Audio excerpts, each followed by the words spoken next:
आज इमरान खान और शाह महमूद कुरैशी दोनों की ऑफिशियल सीक्रेट एक्ट के तहत ज़मानतें खारिज हुई। साइफ़र वाला मुकदमा है और साइफ़र वाला मुकदमा उनके ऊपर काफ़ी भारी पड़ सकता है, क्योंकि आज जो जज साहब का ऑर्डर है उससे एक डायरेक्शन सेट होती हुई नज़र आती है।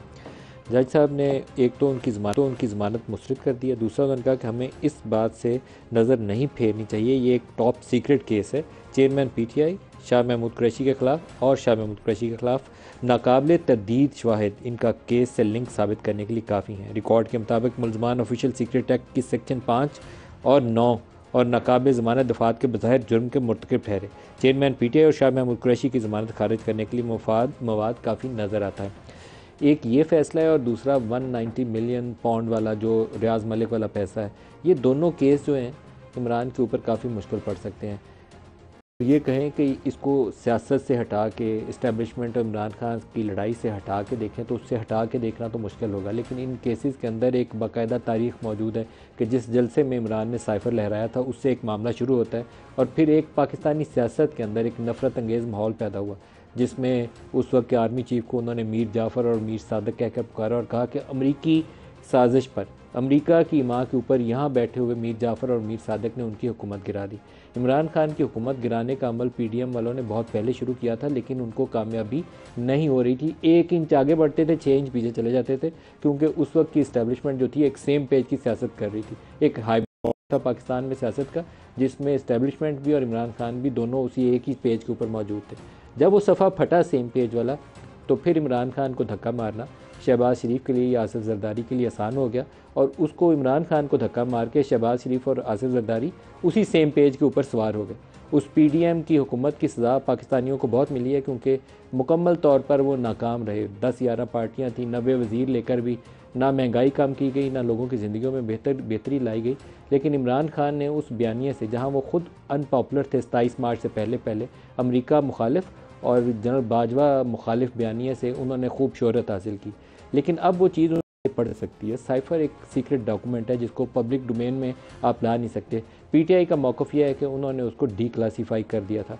अब डी क्लासीफाई करने के बाद की सूरत हाल जो है अदालत के सामने किसी शक्ल में जाएगी, क्योंकि उनकी जो ऑडियो रिकॉर्डिंग्स हमारे सामने आई थी, लीक्ड ऑडियोज़ इमरान खान की कैबिनेट मीटिंग के अंदर, ये भी मालूम नहीं है कि अदालत उनको काबिल कबूल शवाहिद के तौर पर एक्सेप्ट करती है या उसको रिजेक्ट कर देती है। उसमें वो बैठे हुए शीरीन मज़ारी, असद उमर और शाह महमूद कुरैशी के साथ कह रहे हैं कि हमें साइफ़र के ऊपर खेलना है और फिर वो उसके ऊपर खूब खेले भी बाद में। तो ये मुकदमा क्या रुख इख्तियार करेगा, उनकी सियासी मुस्तकबिल के हवाले से काफ़ी अहमियत का हामिल होगा। इसको आज के प्रोग्राम में हम डिस्कस करेंगे, लेकिन प्रोग्राम में जाने से पहले आज मस्तूंग में एक वाक़या हुआ जिसमें JUI के एक सीनियर रहनुमा और PDM के तर्जुमान भी हाफिज़ हमदुल्ला वो शदीद ज़ख्मी हुए, उनके साथ 10 और लोग में टोटल 11 इंजर्ड हैं। ये एक नाखुशगवार वाक़या है, लेकिन शायद इसको मैं कहूँ कि इन आइसोलेशन नहीं लेना चाहिए। ये कंटिन्यूएशन है उन वाक़यात की, जैसे JUI के एक जलसे के ऊपर पहले हमला हुआ था जिसमें बहुत ज़्यादा शहादतें हुई थी। और ख़तरा मुझे ये है, और मैं ये ख़तरा कोई ज़ाती एज ए जर्नलिस्ट एनालिसिस नहीं दे रहा, उस इंफॉर्मेशन की बुनियाद के ऊपर आपको बात बता रहा हूँ जो हम मुख्तलिफ ऑफिशियल से सुन रहे हैं कि इस इलेक्शन प्रोसेस के अंदर इस तरह के मज़ीद हमलों का ख़तरा हो सकता है, क्योंकि TTP सरहद पार रीग्रुप कर रही है। अफ़गानिस्तान की सरज़मीन को इस्तेमाल करते हुए पाकिस्तानी इलाकों के ऊपर हमलों की रफ़्तार बहुत तेज़ी से बढ़ रही है और ये कोई खुशाइन सूरत हाल नहीं है। हमने पिछले 40-50 साल पाकिस्तानी इस कौम के कुर्बान किए हैं अफ़गानों के लिए। पहले उनका वो जहाद अफ़गानिस्तान था, हम अमेरिका के लाई बन गए, सोवियत यूनियन ने आके कब्ज़ा कर लिया था, फिर अमेरिका ने आके वहाँ डेरे डाल दिए, तो हम 40-50 लाख अफ़गान भी पालते रहे। 80-90 हज़ार 9/11 के बाद पाकिस्तानियों की कुर्बानी भी दी है, जिसमें पाकिस्तानी फ़ौज की कुर्बानियाँ जो हैं, शहादतें हैं, वो 65 और 71 से ज़्यादा हैं जो हमने 9/11 के बाद दी हैं। लेकिन इसके बावजूद हमें एक हॉस्टाइल अफ़गानिस्तान उसका सामना है और इसके लिए हमें स्ट्रेटजी वज़ा करनी पड़ेगी। हमारा डॉलर भी स्मगल होता है तो काबुल में जाता है, वहाँ 15-20 रुपये ज़्यादा रेट मिलता है। गंदम यहाँ से स्मगल होती है, फर्टिलाइज़र जिसे हुकूमत हम अपने टैक्स पेयर्स के पैसे से सब्सिडाइज़ करते हैं, वो यहाँ से स्मगल होती है, अफ़गानिस्तान और सेंट्रल एशिया तक जाती है। तो ऐसी सूरत हाल नहीं है कि हम ये कह सकें कि बहुत हमारा दोस्त करीबी हमसाया मुल्क है, सारा कुछ हो रहा है होने दो।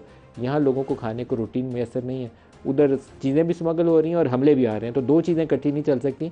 इसके ऊपर रियासत को एक पॉलिसी वज़ा करनी पड़ेगी। आज की तीसरी अहम खबर यह है कि स्टेट बैंक ऑफ पाकिस्तान ने पॉलिसी रेट को 22% पे बरकरार रखा है, जो एक दुरुस्त फैसला। हम 22% पहले बहुत ऊपर जा चुके हैं, ये अब इन्फ्लेशन को कम करने में मदद नहीं दे सकता ये 22%, लेकिन 22% ने एक कमाल किया है, हमारे बजट का बेड़ा गर्क कर दिया, हमारी इंटरेस्ट पेमेंट डबल हो चुकी हैं, हमारी महंगाई जो है वो इसकी सबब नीचे नहीं आई, लेकिन इकॉनमी मुकम्मल तबाह हो गई है क्योंकि इकनॉमिक एक्टिविटी स्टैंड स्टिल पे आ गई है। इन्फ्लेशन जो है वो डीवैल्यूएशन की वजह से नीचे नहीं आएगी। जब तक हम रुपए को गिरना रोकेंगे नहीं, जो अभी फ़ौज की कोशिश से रुका है, तो मैं तवक्को रखूँगा कि इस कोशिश को वो जारी रखें और 15-20 रुपए को स्ट्रेंथन करें। और कोई मैजिकल सोल्यूशन नहीं है, आप 10-15 अरब डॉलर छाप नहीं सकते स्टेट बैंक में बैठ के, और आपको कमाने हैं या उसकी कॉस्ट कम करनी है, आपको करंट अकाउंट डेफिसिट कम करना है, रुपए के ऊपर बोझ कम करना है, तो ये रास्ता आगे चलेगा तो हमारे लिए सांस लेने की गुंजाइश है, अदरवाइज़ नहीं।